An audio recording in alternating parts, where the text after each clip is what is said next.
Bonjour tout le monde, mon nom est Philippe et je suis professeur de yoga et méditation au Centre sportif de l'UQAM.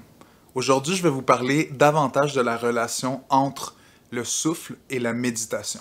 Vous avez sûrement remarqué, si vous êtes déjà allé dans des cours de méditation ou de yoga, qu'on porte une attention particulière à la respiration. Pourquoi? La respiration est là depuis notre naissance jusqu'à notre mort.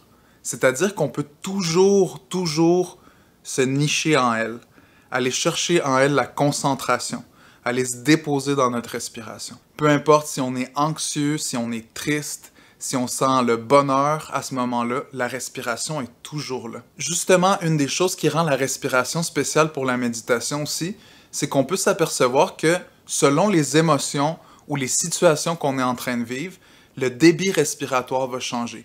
Par exemple, si on est anxieux, on va avoir tendance à respirer court et rapide. Et si on est bien, on est à l'aise, on est relax, on va avoir tendance à respirer avec profondeur. Donc, dans la tradition du yoga et de la méditation, il y a beaucoup de techniques qui se sont développées pour soit contrôler le souffle ou simplement l'observer naturellement. Donc, les yogis dans le passé, ils ont observé que la respiration était affectée par l'émotion ou par l'état de notre mental. Donc, ils se sont dit, est-ce qu'on peut le faire à l'envers?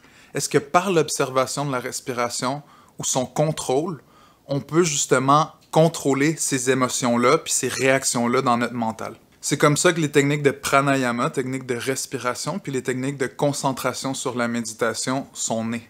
Donc, je vous invite, dans le fond, à observer votre souffle. Peu importe si vous connaissez des techniques de méditation, de concentration, c'est simplement d'observer la respiration. On peut l'observer au niveau des narines ou surtout au niveau de la cage thoracique. Donc, quand vous êtes en train d'attendre le bus, quand vous êtes dans le métro, peu importe, vous pouvez toujours utiliser ce temps-là pour revenir vers le souffle. Je vous souhaite une très belle journée. Namasté.